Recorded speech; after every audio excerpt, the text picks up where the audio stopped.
3, Two, 2, 1. Recording. Okay, and I'm recording. 5, 4, 3, 3, 2, 2, 1. 1. What's up, Drunk Marks and Drunk Marquettes? Welcome to Ringside Refills, the diet version of Drunk Wrestling History. I'm your designated host, Adam. Woo! And they're the Drunk Wrestling Historians. This is Eddie. I intend to get properly fucked up if no one disagrees. and this is Scott. For those about to drink, we salute you. My woo was more Ric Flair-like. I messed it up. My bad. I always forget that we changed the name to Ringside Refills after that AI thing. Adam, you'll be happy to know I switched it up on drink number 2 because this is the second of 2 recordings we're doing. This is not Black Barrel Jameson, my friend. This is your Glen. Eddie, correct me how pronounced. I think it's Glenfiddich. Glenviette. Oh. Glenvillette. Oh, Glenlivet. Yes, that is. I think in that's this how. glass. I think that's how it's. I've never had that. I think that's how it's pronounced. Awesome. So this one was my birthday present from Adam. So I want to say, Adam, thank you and cheers, my friends. Actually, before we go any further, Scott, would you like to describe to the fine listeners how it was packaged? No, Oh, was that the dick present? it was. Yeah, I saw the pictures on Shannon's story, and I never even asked what the dick was. So it wasn't a dick present. What? No, it was It's a wrapped present for a dick. to look like. Nice. Adam is so thoughtful. Honestly, if you ever get the chance to meet Adam, he is just the nicest, the sweetest guy, honestly. And he showed up to my 50th with the kindest gift for me because he knows I'm a drinker. Obviously, we've been doing the show for over 4 years now. So he brought alcohol as a good friend does. And he gave me, wrapped individually, 2 buzz balls. In the middle of those 2 buzz balls was wrapped in a box the bottle of Glenlivet, I think. and then a shape on top of it to look like a peen. So my birthday gift walking through the door with Adam was a dick and balls, and it was incredible. The buzz balls are still in the fridge. I'm not super brave enough to tackle those yet, Adam. Just so you know, I'm not a big buzz ball guy. I will tackle them. I think it was mentioned like one of those 3 flavors was the good one, whatever it is. Yeah, there's like a red, a white, and then another color, and I'm like, I think a green one. The green's good, dude. The green's good.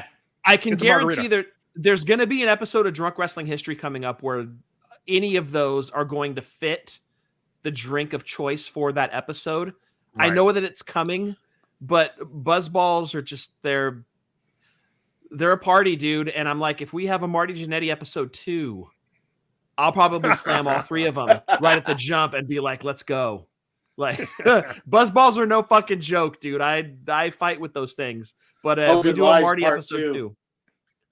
2. Yeah. He Yeah. he gave you another present too, right? Also packaged with said dick gift was another very thoughtful gift outside of the thoughtful birthday card that Adam got me. And they were Get Your Dick Hard pills, specifically the brand Rhino. 2 blue pills, magical, I hope. I have not tried them yet, but tried them? Adam, you will be happy to know I have an anniversary coming up at the end of this month. We're going to be going away for a weekend. Those 2 blue pills are coming with me. If I sprout a 15th finger or I grow a fucking tail out of my ass, if it does anything outside of getting my dick hard, dude, I'm coming after you on my 3rd leg. And I'll run fast, goddammit. Totally. You have to report back. Yeah. Totally. Let me know because let me know because I signed up for the FAP for 50 again, and Yeah, you might want to invest. I might be able to bang out 4 or 5 in a day. You're gonna break the sample cup. Hydrate, my friend. Hydrate. I mean, I'm 100% okay if you don't touch those pills. That's like the best. I'm not. What, $5 gag at your local convenience store? No, dude, you have no idea. Like, I'm looking forward to this. Oh my like, god! It's like a challenge. Like, I want to see because this is going back a little bit, and we're totally fucking off topic here. Remember when they used to have ads for those fake Viagra pills? Yeah. I was like, fuck it. What's the worst that's going to happen? I'm going to try some of these things, right? Dude, I took 2. I swear to God, within an hour, I was seeing blue. Oh, shit. My eyesight was tinged blue. That's not a lie, dude. I swear to God, it was tinged blue. And I'm like, wait, ordered from one of those or? Yeah, ordered. Why Not did this you was say 2? this What were was you like thinking? back in like the mid 2000s, like late 2000s. I was like, I'm just gonna try it. Okay. Yep, I tried them out and like it tinged my vision blue, and I'm like, I'm not fucking with these things anymore. But you know what? I'm 50 now. I don't give a fuck. Like, how much time do I have left anyway? I'm gonna try the rhino pills and see what happens. Worst case, I grow a horn out of my fucking head and I'm a rhino. Like, what do I care? It'll be awesome. I used to work with one time gave me an actual Viagra. This is like 16, 17 years ago. And I took it, but I was hammered. I ended up throwing up and passing out like 20 minutes later. You threw up your pill? I threw up the pill. Yeah, I didn't throw up because of the pill. Did you wake up with a boner? No, fuck no. No, I woke up with a hangover. I woke up with a hangover, an hour drive home from Santa Cruz. It was terrible. Well, I will report. Did you wake up to pictures of the rest of the people at the party playing ring toss? I don't want to talk about what I woke. I don't want to talk about what I woke up to, but Scott can guess based on the timeline. Oh, yeah. Anyway, it's disgusting, and I don't like it. Couple other. I was going to read the countries that we got downloads in, but I'm going to skip that because we're already 7 minutes into this. I will just put over Sweden. We got a lot of downloads in Sweden recently. Like, I don't know if one dude's binging us or one dude found us and told some friends, but thank you, Sweden. We also got 2 downloads in parts unknown. Tobias, Daryl bought a fucking shirt.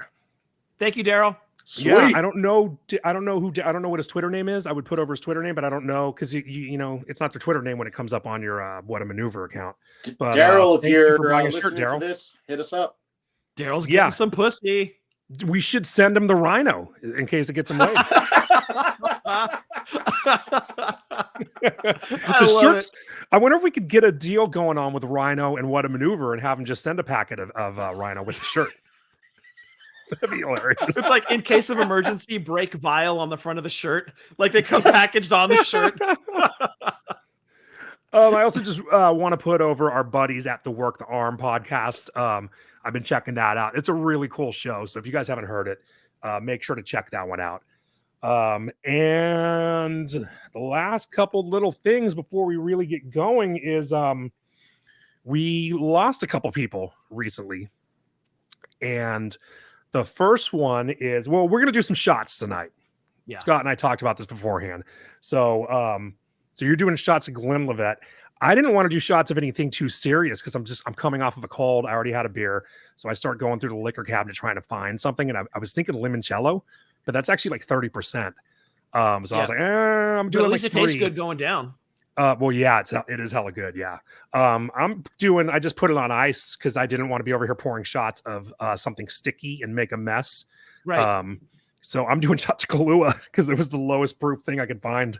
Fuck it. Why not? Yeah. I mean, I love Kahlua. Yeah. So first one is for the great Virgil, who just passed, I guess. Well, by the time you guys hear this, it's been a couple weeks. It's been weeks. But man, I hope they put that motherfucker in the Hall of Fame this year. I don't think they will because they seem to be going WrestleMania 1 heavy. But I've said for years the dude deserves it. He was right in the middle of so many cool angles in the late 80s, early 90s. One of the highlights was that SummerSlam 91, when he won the $1 million title. Yep. Was that 92? 91? It was 91. Yeah, that dude was over, brother. I mean, that was one of the biggest pops of the whole night. The fans loved him. They got behind him huge. Yeah. And he didn't even do any moves. He just punched people. That was all he needed. That was all he needed. And I would not call him necessarily like a friend of the show. but I always like to consider him a friend of the show. I'm glad we got our Virgil tribute episode out there a long time ago and gave the man his due. And he shouted it out. And he we followed really us on love Twitter. Virgil around here. Yeah. We I didn't absolutely tag loved him or Virgil. anything. He must have been like vanity searching himself and came across the tweet and he followed us. So that was great. That was the first wrestler. Virgil and Blue Meanie follow us. But Virgil was the first. He's the OG. And Virgil was, my first funny wrestling encounter with the dude when he was trying to sell me an autograph and kept talking about Ted's going to be here later, and Ted never showed up, Well, and he had hit me 2 years previous to that. So he got both of us. God love him, man. Just a true hustler in every sense of the word. He brought us JC and just an adventure. So I'm glad you mentioned JC because I got a speak pipe from JC. This is funny, dude. I forget what day of the week it was. It was like a Thursday or something. I see an email come in from SpeakPipe and I click it and it's JC. Well, I never listened to him. I don't want to listen to him until I play him on the show. About a minute or two later, I see on Twitter Virgil died. And I was like, that's what JC's calling about. So I'm going to play this from him. It's a short one, but here we go with JC. It's buffering. I should have done this before. Yeah, it happens. Poor planning on my part as usual. If you don't have technical difficulties, are you really podcasting? I might have to reload it. I don't know why it doesn't want to. It play. There we go.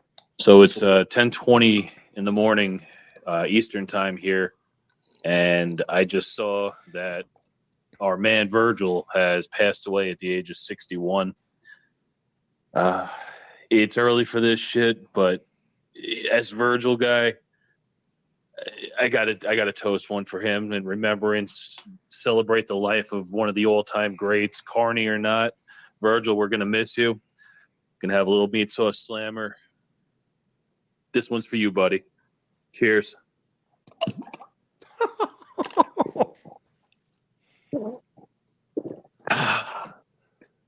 Rest in peace, Virgil. We're gonna miss you. Oh man, he was serious. He really did that. JC, man, that's a tribute. Hell yeah! I couldn't have said it better myself. I wanted to get him on the full of love and. Woo. I wanted to get him on the show tonight, but I was kind of just not sure what days, and then we ended up switching days, so it just But yeah, go back and listen to the Virgil episode if you haven't heard it, because that was a lot of fun. JC he told a great fucking story about him, and yeah, we love Virgil here. And I hate the phrase "give a man his flowers," but I honestly feel like that episode we definitely gave Virgil his props. We did. We absolutely did. Yeah, right. I mean, we goofed on him like we goof on everybody. I'm about to goof on Sting in a minute, I'm sure. But I mean, we honored him the way we do, and shot of Kahlua going down for Virgil. To you, Virgil. Virgil, love you, man.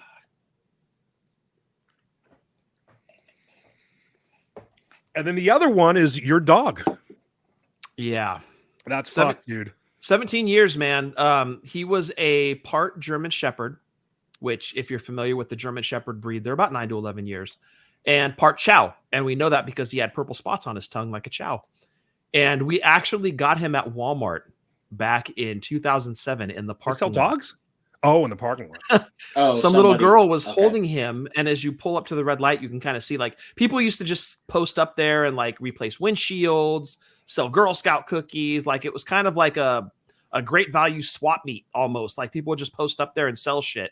Well, we kind of pulled around. We saw this little girl holding a dog, and we pull up and we start talking to her, and she's like, yeah, he's potty trained. He really has only eaten some ham so far. We kind of fed him ham. And, if you want him, he's yours for $20. The kid couldn't have been older than 9 years old. And she's like, $20, he's yours. Awesome. So we go over to the Bank of America ATM. Is the kid's name Virgil? Virgila was her name. We pull out $20. We give the kid $20. And, the next 17 years was just, it was incredible. And, 17 years for a dog that really only should have lived 9 to 11.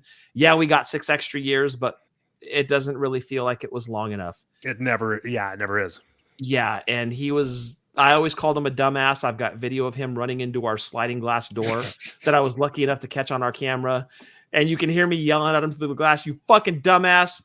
And I called him that all the time, but he was honestly the smartest dog I've ever met. And Loved him to death, but he had a great life and he was well loved and he will be sorely missed. R.I.P. Puffin. Yeah, and he was a sweetheart, man. Every time I was over there, he was coming up to me wanting pets. You know, He was your That best a great friend. dog. Yeah. He was Yeah. awesome. My condolences, man. I'm sorry. Thank Shot you, a Adam. Kahlua for Puffin. Here's to Puffin.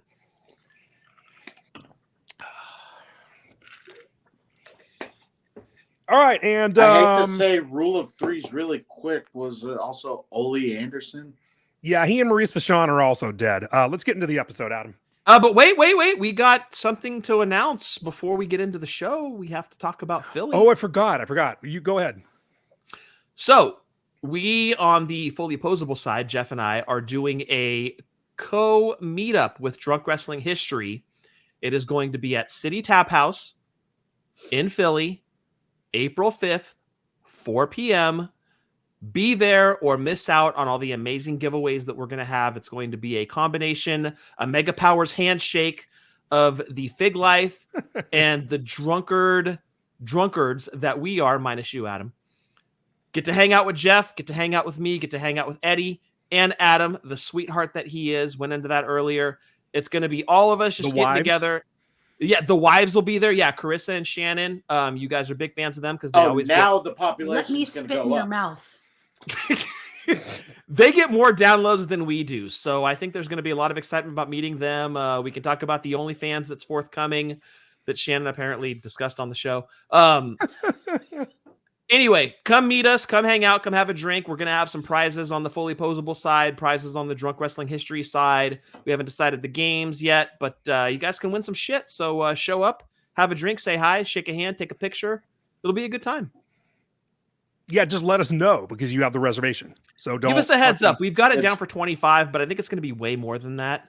Yeah, Pretty much. and do it soon. Do it soon. Don't fucking Yes. To don't. adjust the count at the restaurant. Yeah, just to give them a yeah, heads up. Hey, sounds guys, like- it's gone from 25 to 50. So, yeah, great point, Adam. We just need to be kind to the venue to not show up with like 50 or 60 people when we book 25. Right. So, give yeah, us give a us the notice. heads up. Don't fucking DM us that morning. Right, because we've got shit going on the entire trip. So Yeah. you're going to DM us while we're in Philly. We're going to miss it. So hit us up next week or something. Let us know if you're going to be there. We'd love to see you. Like, just come hang out, get a picture. And, you know, the big part of doing this, we sit here and talk to each other. But at a meetup, we get to see who's actually listening to this shit. So come say hi, come have a drink. Let's hang out. Let's have some fun. Yeah. And the night before, we're going to Meanie Mania. We'll be there too if you want to We'll be come hang out, and that's free admission. Fucking show up and see Blue Meanie and the Drunk Wrestling History crew. Be fucking Yeah. fun. Yeah, it's at McCusker's Tavern. I think it's Tavern. It's McCusker's. So if you just look it up by that, but it's just a It's a to dive show bar. up when you. It's from like I don't know. I think he said from like 7 till like 3 a.m. or something like that. So yeah, it's we'll be gonna there. be crazy. Yeah, we'll be there, and we'll be there late. Well, I'm sure we'll finish our night off. Well, we'll finish up our night with food after Right. we leave, but Right. yeah, we'll be there. and, late, and rhino so, pills and pussy. That's kind of the plan. God willing. God willing. Let's see what we could do. Like make one of the Drunk Wrestling History shirts blue.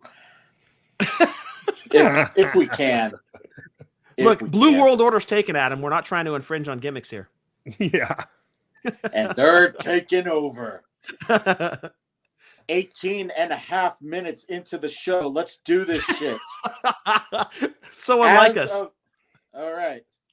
As of this recording, now 8 days removed from his final match at AEW Revolution. Unlike his Blade Runner partner, he is not racist. And unlike a fellow popular wrestler also billed from Venice Beach, California, he is not racist. Today's episode is a tribute in honor of Steve Borden. Who is that, you might ask? This is Sting. Nice job, dude. Shot a Kahlua for Sting.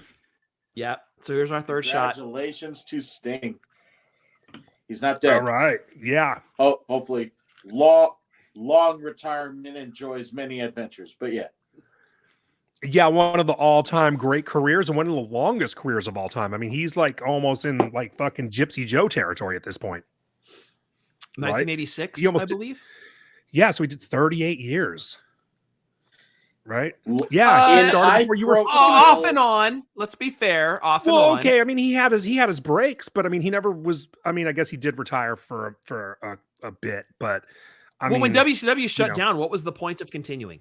Right? Like he was getting paid regardless. So fuck it. Like stay home and make your money. He didn't come back until he kind of missed it, and that was in TNA. So he did what Yeah. he wanted to do. And what better way to go out, man? He was and- always loyal to the promotion he was on. It was never like Absolutely. Yes. It didn't seem like there was animosity towards another platform whenever he was at. Cool that he got to touch up on so many, but yeah, it was just cool that there was no animosity. He was just loyal to the craft and able to share wisdom wherever he yeah, is. exactly. Yeah, and he was a guy who was not. He didn't grow up a wrestling fan. He was born in Omaha, but he grew up in Southern California, and he was kind of like Warrior. Just became a bodybuilder, and he said that he never even he wasn't even really aware of wrestling. He didn't even know what it was. Had never seen it. I read somewhere that he didn't have access to it on TV, but it would have been on local TV in LA. So I don't know. For sure. He must have just thought he didn't have access to it. You know, he would, or unless he didn't have a fucking TV. You know, Or his buddies weren't talking about it, so he wasn't watching it, so he just, he Yeah. disregarded it. Didn't care. Yeah, and he apparently Hogan would come into he was co-owner of a Gold's Gym, which it seems like every bodybuilder at some point was co-owner of a Gold's Gym. Yeah, Ted Oh, Arcidi was too. Gold's Gym in the 90s. I don't know about 80s, but Oh, 80s, Gold's was yeah, huge for in the sure. 80s. Gold, It was huge. That was like the Gym first. is That was like the first big one 24-hour like that. fitness. Yeah. Yeah, like It's an 24 iconic hour, logo, too. Planet Fitness today. Yeah. Yeah. He said Hogan came into the gym and everybody was freaking out, and he's like, "Who? I don't know who this is," and it was a whole big. Isn't thing, that and he ended up insane, going- dude? Like Hogan's the Babe Yeah. Ruth of wrestling, and he walks into a Right. place and you don't know who the fuck he is. Yeah, Wow. right. Yeah, and he said the whole It's place like was telling freaking out. And Scotty, Babe Ruth, who is she? yeah, How dare right. you, Adam? Or Smalls. Sorry. So that got his attention, and he ended up going to a house show and was kind of like, "Well, fuck, I think I can do this." So he I got can into do wrestling. this, yeah. Yeah, and he started out in all California championship wrestling, which I had never even heard of until I started looking up, stuff about Sting getting started. Have you ever heard of that? No, never. Never. It had to be, it must have been some indie that someone started after LaBelle sold to Vince, because then they didn't have there wasn't a local territory anymore. At It was that point. California Championship Wrestling, CCW. All California championship wrestling, Oh, so ACCW. ACCW. Yeah, Okay. yeah, awful Looking it fucking up. name. Never heard of it. Yeah, me either. It didn't Disgusting, have and a I don't Wikipedia like link either. And that's where he hooked up with Warrior. Like right away, those two were together. His name was Flash. What was Warrior's name before he was Rock? He was like fucking. Oh, I was gonna say Rock. I know him as Rock. Yeah, but he had a name before that. I think it was like fucking. I don't know. Warrior's an idiot. It was probably Stone or something. Pebble. Pebble. Yeah, Boulder. I don't know. Mountain. Yeah, man, Mountain Cock. Rock. Whoa. Oh, it was awesome. Was that porn? What? Huh? That's I that. I went to hit my cough button and I hit a sound effect button that has some like jazz song on it, and it was way too loud. Oh shit, that hurt my ears, dude. Now entering the arena, Kelly Madison. Hit that music. Yeah, it was kind of porny, huh? It was. We put. Oh yeah. Actually, you'd hear that on like that Tuesday Night Titans show. Oh yeah. That was like Like if somebody was coming out after they were announced as a guest, like here's Don Morocco. He Yeah, comes walking right, out to right. that shit. Sika comes out with a chicken. Exactly. But they pretty quickly ended up going to Continental, but they weren't there very long. They were there for like, I don't know, like a half a year or something. Then they went to Mid-South, which was where that's when they became the Blade Runners, and Sting Right. changed. They both changed their names. Sting changed to Sting, and Warrior changed, I think, to Rock.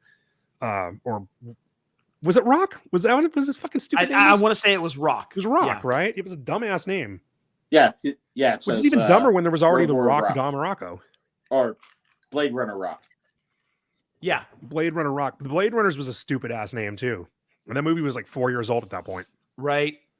I never really liked that when people take names like that. Like a fucking the Road Warriors. I thought was a lame name. Oh. Okay. That's a topic. I said for it. another Yeah, I show. said it. That's a topic for another show. Well, speaking of the Road Warriors, that was always kind of the problem when you'd have two muscled up guys Mhm. painting their faces. Right. The Road Warriors ripoffs. Yeah, exactly. Because Right, that's the thing in wrestling, right? You have something tried and true and it works. It's lightning in a bottle. You're going to try to mimic that and repeat the success that the previous had. And that's kind of what you had with the Blade Runners. That's kind of what you had with, Demolition fans, but Demolition as well. Yeah. Yeah. But so this is where they really kind of started to first make their name, was over there working for Bill Watts. It was it wasn't even Mid-South at this point. It was called UWF at that point. This is when Watts was trying to go national to compete with Vince and Crockett. Yes, which exactly. Did not turn out well. Nope. And they were there for a bit. And I guess Sting was apparently going to win the TV title from Eddie Gilbert. But before it happened is when Crockett bought the territory. He bought Watts out. So, and kind of combined the two, just took over the territory. I believe Sting and Rick Steiner actually won the tag titles in the UWF. They did. Yeah. And Dusty squashed that plan to have him win the TV title because they were going to unify the TV titles because they both had one, UWF and Crockett. Yes, and I believe Terry Taylor came in because we saw Starrcade 87, where Terry Taylor was the TV title holder and Nikita Koloff was the title holder in the NWA.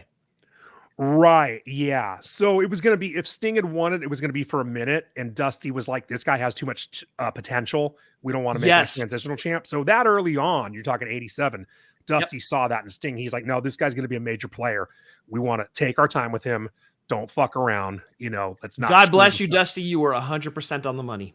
Mm-hmm, mm-hmm. And then look what he did, fucking 25, 30 years later in NXT. He was the guy down there figuring out, who was, who was going to do something. He knew Kevin Owens was going to be huge. Yeah. I mean, Dusty could pick out a star, that's why he was Booker for all those years. Yep. Love Dusty. Yeah. He knew what he was doing. He only knew one finish to a match, but he could spot talent.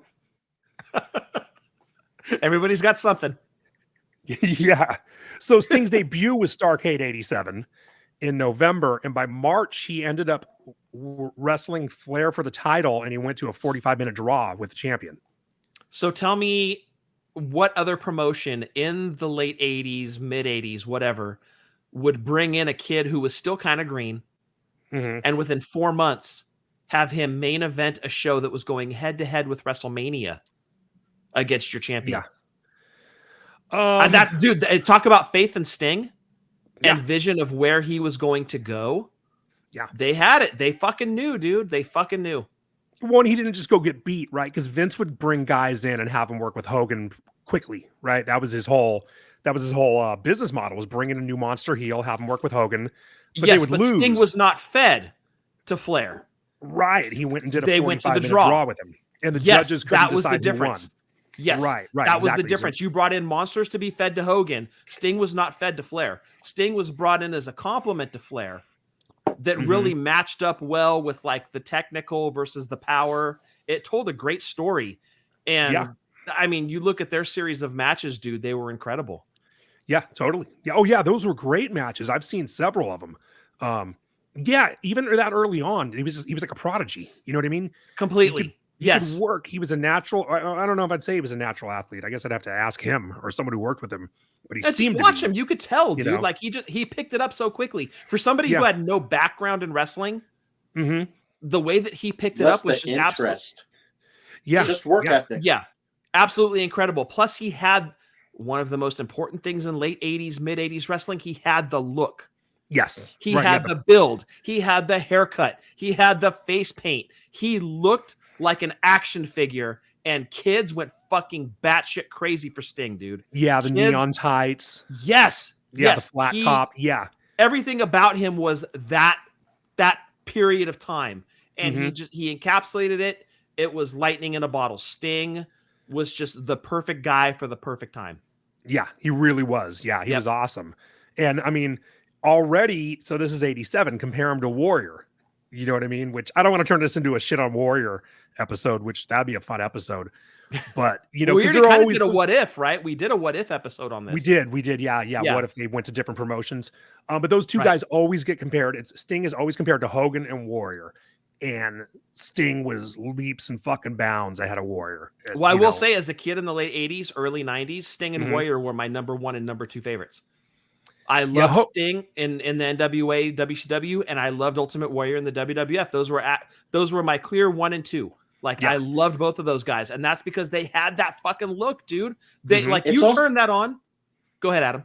It's also weird. I just in prep for this episode, there's one video just asking Warrior what you think of Sting, why did you break up, all that stuff, saying that one of the eventual factors was that Warrior was considered the strength wrestler, and it was still, in a way, according to him, in a way, mentoring Sting, just still teaching him grapples and holds. Warrior trained Sting. Oh, that's according to him. I have to call so much bullshit on that, dude. There's from what I know of Warrior, yeah, that's the case. But yeah, it's more of he had to be called in, get on all four. But let's learn how this grapple works and how to escape from something. But all those 5-star Warrior matches, right? Yeah, with all that technical know-how. Yeah, remember all those holds Warrior would put people in? He was a regular Stu Hart. It's always in his head that it feels like, okay, maybe they're good together, they look good together, but I'm convinced from that particular video, he's never going to be able to completely learn. He's always going to be novice or second rate just by comparison, which totally backfires on him, because how the hell is he supposed to cover up how Sting is so much more successful than him? And even in that same video, he couldn't. Well, I'm sure. Yeah. I'm sure the main reason they split up too is that when Mid-South got bought out, it was, I don't know. Do you think Crockett would have really been interested in Warrior in the first fucking place? But Vince definitely fucking would have been. Oh, for sure. And that was back in those days where it was all handshake deals. You know what I mean? They might not, the territories, they would just jump territory to territory. They weren't signed into long-term deals or anything. So Vince comes calling, hey, you fucking look like a guy who's going to work up here, Well, Sting was in a better position originally because, Warrior went to World Class, and that was a dying off promotion, unfortunately. Yeah. So if Sting doesn't get that call from Vince, if Warrior doesn't get that call from Vince, where the fuck does Warrior go, dude? He's not going to, I don't see the WCW or NWA wanting him. They've already got Sting. He wouldn't have made it in Crockett's territory. There's no way. Vince was his only lifeline out. Right? Yeah. That was his only place he could really go, and he did. Luckily, everything. And you're right, unless lined up to him. And you're right, unless they were gonna make him a tag team, then you have two guys who are redundant, and one clearly better than the other. And if you made him a tag team, it's like you said, they're the Road Warriors, which they already had. Right. And in comparison, there's always going to be those Warrior and Sting comparisons, but I think it's really unfair to Sting to compare him to Warrior. And conversely, it's unfair to compare Ultimate Warrior to Sting, because those are two different styles. Right. Ultimate Warrior was more of a power game, whereas Sting was more of a well-rounded. He could do a power game. He could do a technical game. He could do a high flying. Sting was, to coin a phrase, the total package. Way more so than Lex Luger. Sting was the total package. And when you do, and I'm sure Adam could look it up on Wikipedia, you do a total title count of Ultimate Warrior and Sting, or even Lex Luger and Sting, Sting is going to be way heavier on the titles won over both of those guys. Oh yeah. But Warrior made a lot more money in those early years. And that was just him being fortunate that Vince called him up from World Class. Yeah, he went to the big time. He went and he had that WrestleMania match. You can never take that away from him, right? Like Sting never had that main event WrestleMania match, unfortunately. Yeah. Warrior did, Right. and I'm sure a lot of Warrior proponents are going to go to that as the deal breaker as why Warrior is greater than Sting. Mhm. And while that's Just not what because he has that statistic, but he has a WrestleMania main event under his belt. Yeah. And I would trade what Sting had to what Warrior had any day of the week. I would take what Sting had any day of the week. I think anybody would. Yeah. Absolutely. He had a longer career. He's definitely thought more highly of. Thankfully, Warrior towards the end of his life made amends with WWF and was able to rectify and make things better. But Sting didn't need to do that. Sting did things, as Adam pointed out right at the beginning of the episode. Sting did things the right way. He never pitted companies against each other. Mhm. He never had shit to say about the other company. He's always done things the right way. He's like, and Adam, you'll get this. He was a pro. He's the Mike Trout of wrestling. Like, he's always doing things the right way.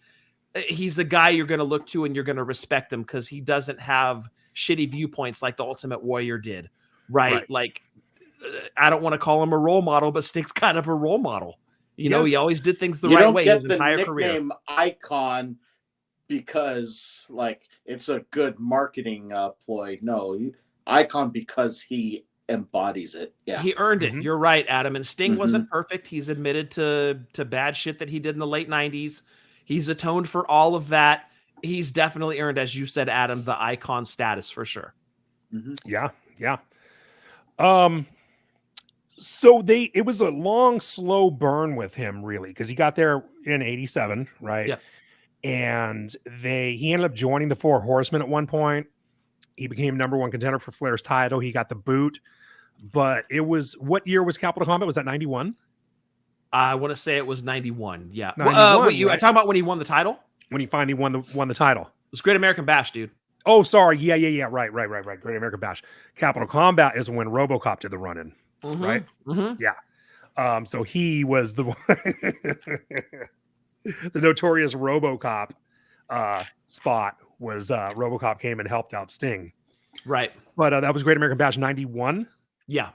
Yeah, so it took him close to 4 years to finally win that world title, but he finally did it. And at that point, he was already kind of the top face in the company anyway. He really was, dude. Yeah. Yeah, but then it was like now he's a made man at this point. Like he is the top baby, Yeah, the really- title was a formality. He was already the number one guy. They had to put the title on him at that point. Yeah, but they really took their time with him. Like they really they didn't want to give it to him before he was ready. Like it seemed really. I wish that would happen more now. You know what I mean? Yeah, like, and that was really an NWA thing. They wouldn't give Yeah. the hot guy the title in a lot of cases.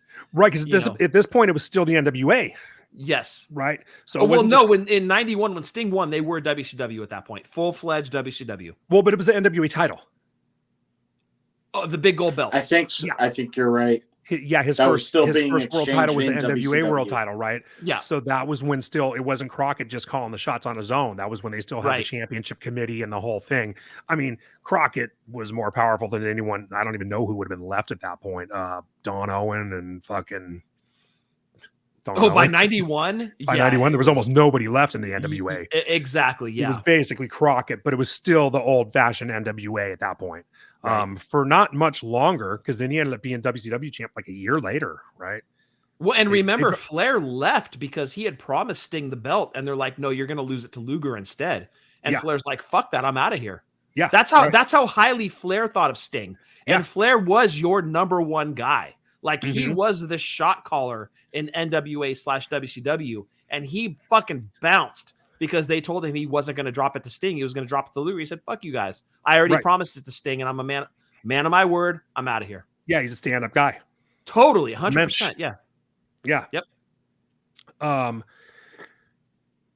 So then at that point, so now Sting's the top guy, but he was actually in sort of a slightly shitty position because all the other top talent left kind of Gone. around the same time. Gone. was just The a- roster got thin. Yeah, Flair's gone, Dusty's gone, the Road Warriors are gone. Who else has gone? Luger's gone. Luger's gone. Yep. They all jumped ship. So Sting's kind of over there by himself with not a lot of major top talent to work with. Yep. So it sort of turned, and business was down. It's sort of like a Diesel situation when he was champ. Like his timing was bad. You know what I mean? He was awesome, but his timing was bad. And same thing with Diesel. Like Diesel was champ when he gets a lot of shit for being like the lowest drawing champion they ever had in WWE, but just like business in general was down. It wasn't all Diesel's fault. Yeah. So Sting was sort of the same way. Like that was like a major low point for that promotion in the early 90s. Right. But I mean, Sting was still like, at that point, it's like, I'm going to watch it just for Sting because everybody else I like is gone, but Sting's so fucking cool. I'm still going to watch the show. Right. You know, he really held the company together at that point. Exactly. 100%. Yeah. So he was champ a couple times, and then you get into the mid 90s. All those guys are back. Dusty's back. I mean, Dusty was basically retired. Flair's back. Luger's back. Then the NWO shows up, and he ends up being, which was totally perfect. Great booking. You know, that early NWO stuff was so well done. Even though I was never like WCW guy or an NWO fan, but they really did it all really well. It was the rebirth of wrestling, dude. You had Hulkamania. It really was. You had the NWO. It was a rebirth of wrestling. Right. And it brought WWE up with it. You know what I mean? It was like yes. Rising tide. They became the big dog, but they brought everything, you know, what is it? A high tide, whatever. Floats all the boats. Floats all the boats. Yeah, it was that kind of situation. And it made perfect sense that he was the first guy to stand up to the NWO. Yes. You know, he was the company man. He was the face of the company, and they're going to come invade. So, of course, he would be the guy to do that. And that became the thing for a while, you know? And Sting reinvented himself to do that. Yes, he reinvented himself to do that. They ended up having a fake Sting. And at this point, Sting kind of he grew his hair out and stopped bleaching it. Yep. Anyway, you know, he was still Surfer Sting, but he just looked a little different. And he just kind of updated his look. He looked more modern. And they had the fake Sting, and then it was War Games, right? Where the fake Sting wasn't. They convinced everybody that Sting had joined the NWO, and everybody thought Sting had joined the NWO till he showed up in War Games and kicked the fake Sting's ass. Right, and then he turned his back in that famous promo to the hard camera, and was like, "Fuck you guys! I'm not talking to you. I'm just going to talk to the crowd here." Yeah, and he turned his back to the hard camera, and then he bounced. He's like, "Fuck you guys! You didn't believe in me. You thought I would do bad, so I'm leaving." Yeah, and that was really like you talk about like putting the fans in your corner at that point. You're like, "I can't believe you thought that you would turn on me. Like, I can't believe you guys would believe that I would actually do this to you. Yeah, I'm leaving." It made you feel bad as a fan. You're like, "No, fuck Sting. We love you, dude. Don't go." Right. Sorry. And then he started the Crow shit. Yeah, he was gone for like a year, right? He disappeared for a minute. Yeah. Was he hurt? Was he, or was it just like we're gonna take him off TV just to reinvent himself? If anything, it gave him some time off to heal up. Okay. And you night in, night out taking bumps, dude. I mean, your body could use a rest from that. Right. And I think all around it was just a fantastic move, a great call to really build Sting as his next persona of the Crow. Is this the greatest reinvention of a character of all time? I can't think of anything better. I mean, Chris Jericho has gone through numerous. Like the whole list thing was great. Yeah. But that wasn't better than the Crow. How many iterations he keeps himself in the conversation, but yeah, I mean, Hollywood Hogan, maybe you could throw that into the conversation of going from like the all-American Hulk Hogan babyface to like, boom, now you're a mega fucking heel and you're still headlining. But that was the deal he drew. Right? Does it have to be the two, right? I would think Hollywood Hogan and Sting. Yeah. And Sting. Yeah. Yeah. But even Hogan went back to regular Hogan. You know, he didn't stay Hollywood Hogan. That was 5 years. Yeah. And Sting has had some variations on Crow Sting, but for the most part, once he went Crow Sting, exactly, you're building off of that base. He's really stuck with that. Yeah. Exactly. Yeah. Right. He just stayed with that. He was Wolfpack Sting for a minute. Yeah. I also thought when he started off, it was like warrior-shaped makeup where it was just pointed down on the sheet. Yes, it was. On the sheet. So the makeup evolved. Maybe that was a callback, but yeah. But yeah. Right. The makeup changed over time. But yeah, and that was fucking cool, dude. I didn't even like the fucking Crow movie. But it's my favorite movie of all time. So I know, that's crazy. I hook, line, and sinker bought into Crow Sting, dude. I was a huge fucking... And I hated the WCW for what they did to the WWF. But Crow Sting was fucking cool, dude. I had to tune in for that. Yeah, dude, he come out with the trench coat and the fucking bat and beat And the the fuck out bat. of people, the black Baseball hair. bat, yeah. Yeah. It I- was I'm a cool. dude. Down from the rafters. Yes, like you talk about Just- hook, line, and sinker. I was like they fucking had me, dude. Yeah, I bought was in still, fully. I was still watching Raw every Monday, but between commercials, I was hoping to catch Sting. You know, that you kind of you thing. hope to catch Sting, exactly. Yeah, or Rey Mysterio. You're right. Right. Yeah. So yeah, I mean, it was awesome. I mean, the Crow gimmick, it's one of the great gimmicks of all time. It is. It is. And It's that's a perfect reinvention. Yeah, and I think that's a big part of why. So it always was back then, like Sting versus the Undertaker. It's the greatest fantasy match of all time. That's why Yeah. I had it on our list of matches that never happened that should have. Yeah, and part Because of they it was, had it. It was there. It was on was a there. tee waiting for them to take it, and they chose Bray Wyatt instead. Yeah, they and were I'll- finally in to the this same day- place. Yeah, they were finally in the same place at the same time, and they just didn't pull the trigger on it. And I have no doubt they would have the following year. Yeah. I mean, there's no way that they were never going to. Yeah. Yep. I But- agree. But it was because it's two of the greatest gimmicks of all time, and it was because like the two loyal company guys, you know, like the face of the company. Not that Undertaker Yes. was ever necessarily the face, but But just he for was his, the loyal A guy. backstage He was just for his the- longevity, Yeah. he was, yeah. Yeah. Mhm. 100%. Yeah. So Sting sticks around until the company closes. He was there the whole fucking time. He was there. He's the only guy, I think, who was there for the entire run of WCW.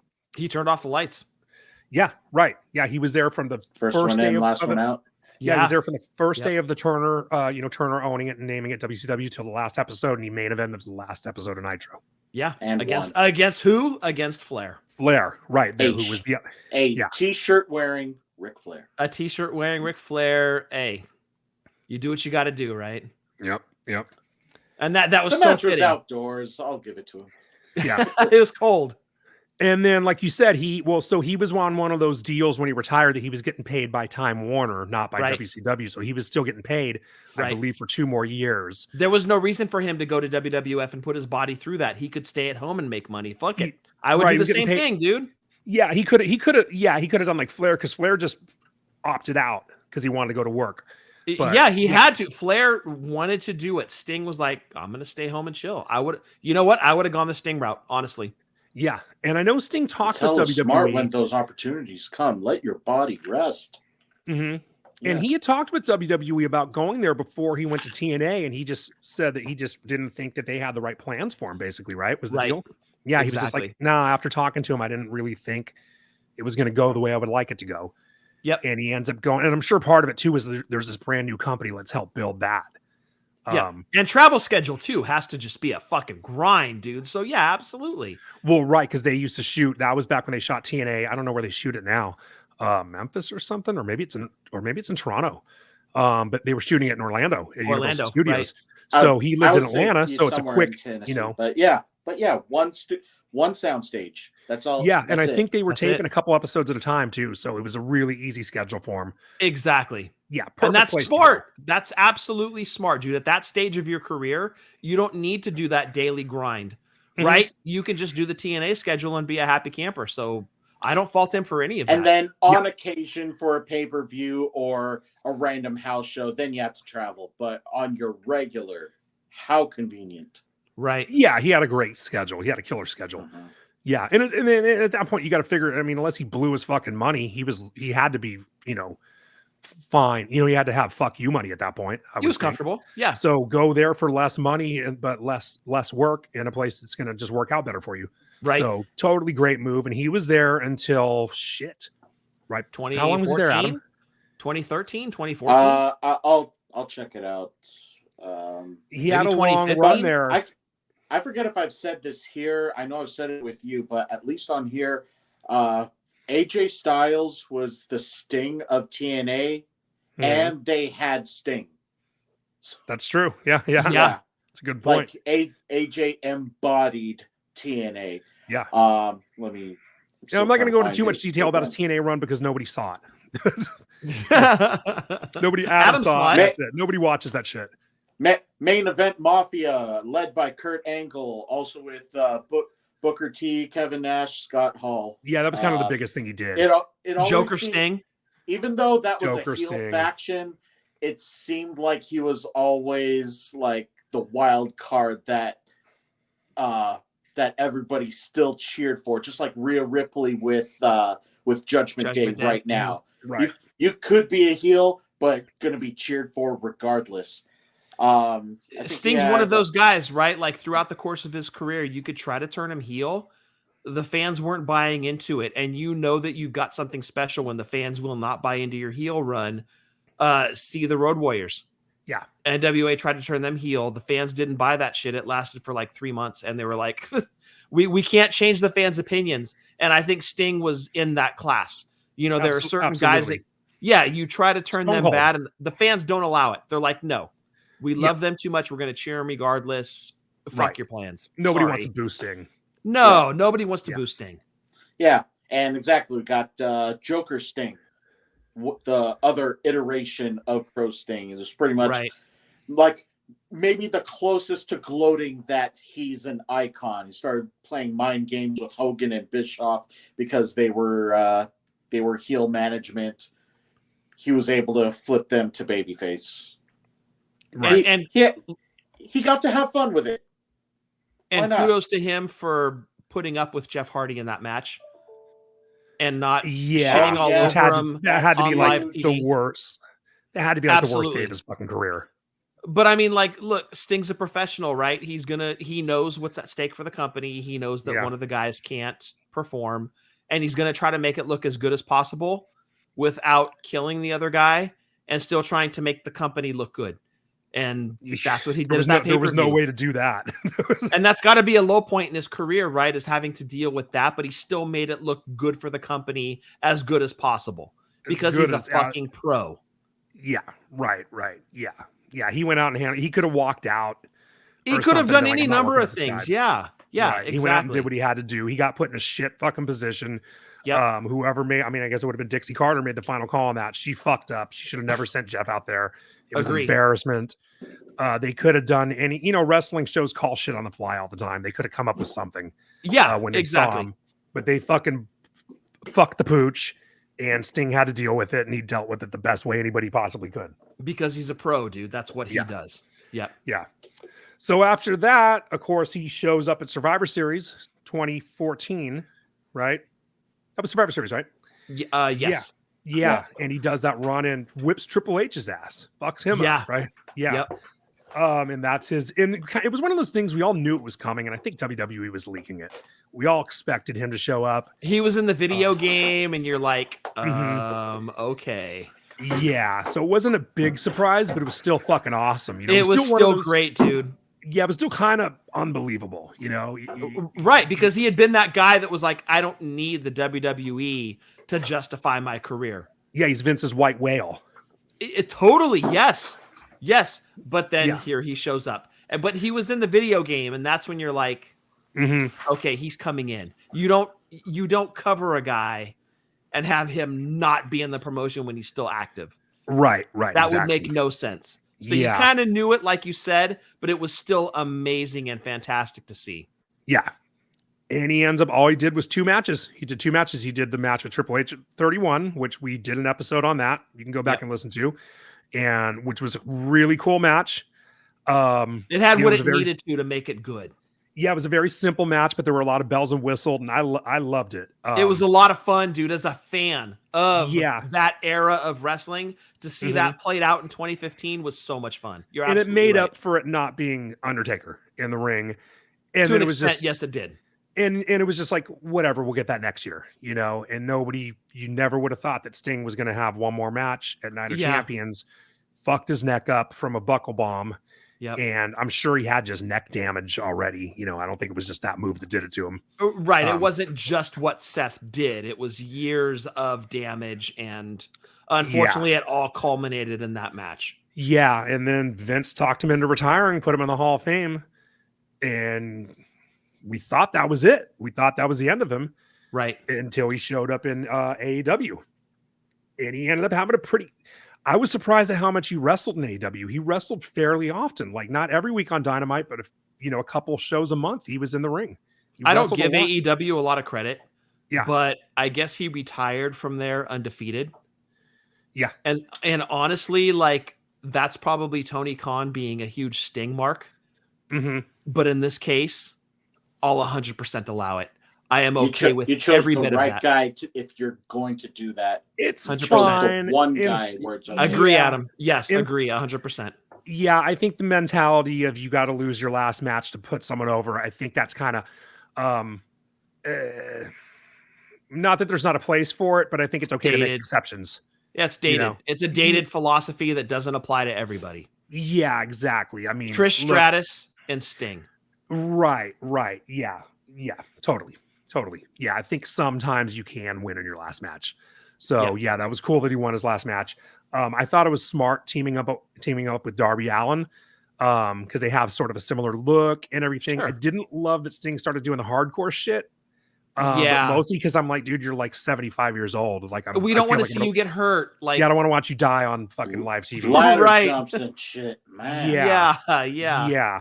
But I like Darby, so I thought it was cool that he teamed him up with him. I wish Darby would rein some of that shit in before he ends up in a wheelchair, but I think he's cool.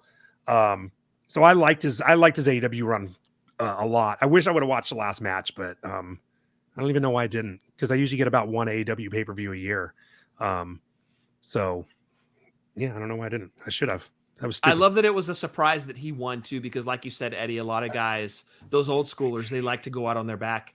And from what I read, I don't know if it's a bullshit or what, but they had to really convince Sting that, hey, we're going to give you a win here and you're going to take it. We don't want you to lose your last match. And like Adam said, they picked the perfect guy to give that kind of a send-off to. Sting 100% deserved it. I feel fortunate that I was able to watch him from UWF all the way through AEW. Yeah. And what a career. You know, if somebody has him on their Mount Rushmore, I can't argue with it at all. Yeah. Granted, there was some gap in his career to where he didn't have runs, but you look at how decorated he was. You look at the names that he faced, the names that he beat, the names that he worked with. And I mean, WWE Hall of Fame, that's a no-brainer. He's already in. Yeah. A Mount Rushmore, I wouldn't argue it. You know, top 4 of all time, I wouldn't argue with anybody that puts Sting in there. Yeah, absolutely. Yeah, he's one of the all-time greats. And I mean, even though I never was a full-time watcher of any of the shows he was on, well, I was TNA, actually. I watched TNA his first couple years every week. I loved TNA back then, but I was never a full-time WCW guy or anything like that. I was always aware of what he was up to. I saw plenty of his matches. I've seen way more now with Peacock. Right. And I mean, yeah, like you said, one of the all-time great careers. Like, it's hard to, there are very, very few people who come even close to doing what he's done. Yeah, and you look at the amount of names that flamed out for whatever reason from the late 80s, that era that Sting entered, the guys that have flamed out or the guys that have passed away, and Sting just retired 8 days ago. You know, and he started in 1986. That's an incredible fucking run, dude. To be able to take care of not only your opponent and your matches, but also yourself. To be able to wrestle into 2024. And an absolutely amazing career. And dude, it's my pleasure to sit here and talk about Sting, because it's been so much fun watching him progress from where he started as one of the Blade Runners. A kid. A little kid, a green kid in wrestling, to main eventing at Clash of Champions, to becoming the Crow Sting, and then just to be able to retire with a win from AEW with the Tag Team Championship to further decorate yourself in the world of wrestling. What a career, dude. Congratulations, Absolutely. Sting. Yeah, Sting, we do salute you, and I would salute you with a shot of Kahlua, but I finished it. Pretty much the same, but I'll give you what I got. Let's Yeah, do mine was mostly melted ice. WWE, I mean, only 2 matches, no titles, but Hall of Fame class of 2016 and 2-time Slammy Award winner. Let's see. It just in major promotions with TNA, NWA World Heavyweight Champion, TNA World Heavyweight Championship, 4 times as champion, TNA Tag Champion with Kurt Angle. Let's see. Also TNA Hall of Fame, class of 2012. PW Pro Wrestling Hall of Fame, class of 2018. I think it was 92 or 91. PWI #1 ranked wrestler of the year. I was gonna ask that. I wonder if he ever got #1 in the PWI 500. Number So he did. one. Yeah. In what year, Adam? 91. I'm trying to find it. It's one of those. Okay. But whatever year it was, yeah, #1. Nice. Let's I would see. imagine WCW 97 or 98 he would have gotten #1 too. Probably. I wouldn't be surprised that, yeah. WCW United States champion twice. Battle Royal. That's winning a The match. Battle Bowl, yeah. I remember that. He beat Vader. Let's see. The third ever WCW Triple Crown champion. Oh, match of the year 91 with Lex Luger and the Steiner Brothers at Super Brawl 1. Most Improved Wrestler 1988. And it was 92, #1 out of top 500. Okay. Yeah. Plus many more that can't be fit into this episode. Just one thing I just want to point out. I mean, it's not really a Sting statistic. This is more of like an overall a Sting-tistic. Fuck yes. You know those like this is for sports in general. There's that whole, this is how long Tom Brady has been playing. You see his first image in a video game back in probably, by then it'd be Sega Dreamcast or PlayStation in Madden, or I don't know if he made it onto a Blitz game, but his first iteration and now his most current iteration at the end of his career. Like in sports and performers and characters in general, not a lot of people can beat Tom Brady. Sting can. You're right, Adam. He goes all the way back to the original NES. Yeah. And goes all the way forward to the PlayStation 5. Yeah. Great point, dude. Great fucking point. So if there could be a first picture, last picture put up, holy shit, what a comparison. Obviously you get to see how technology has evolved since then. Yes. But hell of a career if you're able to get from that point A to that point B. Great point, Adam. Great point. Solid. And it sounds like that's what we have to say about the icon Sting. What memories do you have of him that we I just found Sting's 8-bit music. Sick. That's his AEW music. World Championship Wrestling. Yeah, the NES version. I played the shit out of this game, dude. I played the shit out of this game. It was so much fun. Oh yeah, dude. Let us know your Sting memories that maybe we didn't touch on in this episode on our social media platforms. TikTok, Twitter, Instagram handle is wrestling_drunk, as well as the alternatives for those. Tell your family, friends, heels, and faces to like, share, and subscribe to our show. Leave us reviews and ratings so algorithms can do things in our favor. Lift us up just like how Sting lifted up so many in his wrestling journeys. And I forgot what the other shit is. But that's it, and that's all, man. Yeah. With Eddie and Scott, I'm Adam, reminding all of you to enjoy your buzz, watch wrestling responsibly, drink like nobody's watching, be an icon to somebody. We'll see you all next time for another great episode. 1, 2, 3. Woo! Salud, Sting. Thank you, Sting. All right.